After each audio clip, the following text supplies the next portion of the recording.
Mr. Ward? I understand what Mrs. Green is saying.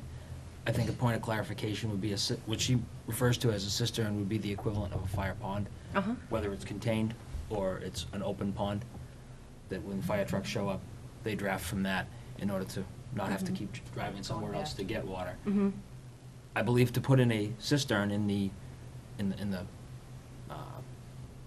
definition of the word in a tank in the ground and stuff would be extremely expensive.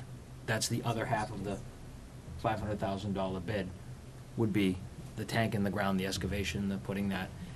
If we could develop a fire pond, maybe, but it still leaves the fact that the fire trucks have to get there from somewhere else to get there to push the water. Right. The fire sprinklers are an instant on, which is what saves the building. So it's apples and oranges. Right. It's really not the same thing. I see what you're saying. Dr. Metzler?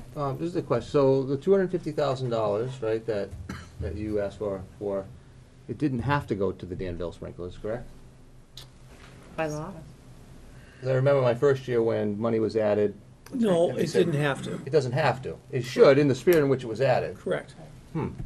So that 250 added to the 250 that Arthur Green and Kathy Gorman voted against would have been 500. We would have been very close now, wouldn't we? What would have been doesn't really matter. I think we should Oh. move forward. Your point is well taken. Your point is well taken. We budgeted 45 minutes for this discussion, and we're 35 minutes in, and I would really like this conversation to be productive. I'd like to stay on task. It doesn't sound feasible to do that, to do this this budget year. If we all agree that maybe next year or a warrant article, then I think we should come to some consensus and move on to another topic. Mrs.